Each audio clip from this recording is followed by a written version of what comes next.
Monsieur le Président, mes chers collègues, mon intervention sur les données financières de ces recettes portera essentiellement sur votre fiscalité à pouvoir de taux, d'une part, et sur l'emprunt, d'autre part.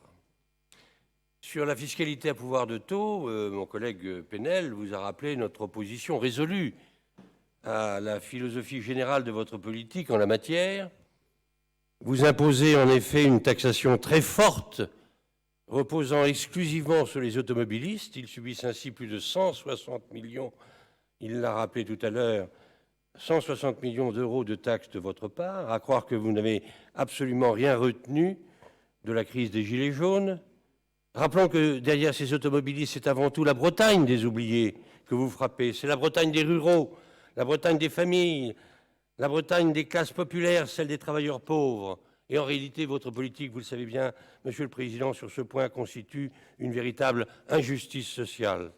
Sur la question de la dette, vous le savez, depuis le début du mandat et encore aux dernières orientations budgétaires, nous n'avons cessé de vous alerter sur votre politique d'endettement excessif.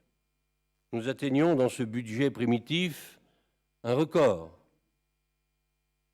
Plus de 317 millions d'euros empruntés rien qu'en cette année. C'est-à-dire 20% de vos recettes, là où l'an passé, avec 238 millions d'euros, l'emprunt n'en représentait que 15%. Si on y ajoute les annuités de la dette, cela va représenter une augmentation de plus de 20% de notre endettement total en une seule année.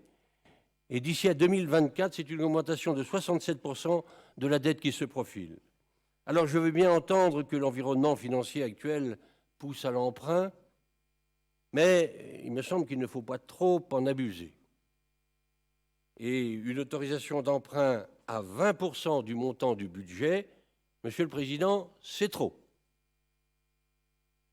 Vous nous dites que c'est pour maintenir les capacités d'action de la région.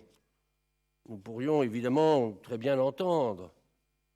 Nous pourrions comprendre une augmentation qui serait maîtrisée si la dette était véritablement conjoncturelle. Mais en l'occurrence, votre politique d'endettement devient, elle, structurelle.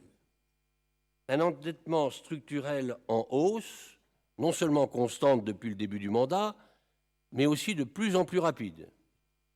Et cet endettement de plus en plus massif pose la question de la maîtrise de nos dépenses, notamment de fonctionnement.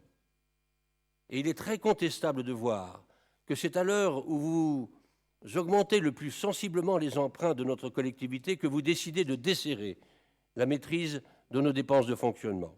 Cet endettement de plus en plus massif, c'est l'un des plus gros points noirs de la gestion financière de votre mandat, Monsieur le Président. Et de quelle façon, d'ailleurs, expédiez-vous dans vos écritures, en à peine 2 lignes, comme une simple variable d'ajustement, une demande d'autorisation d'emprunt qui mériterait davantage de développement et de réflexion. Je vous appelle donc, Monsieur le Président, à inverser enfin cette spirale de l'endettement qui risque à terme d'être extrêmement dangereuse.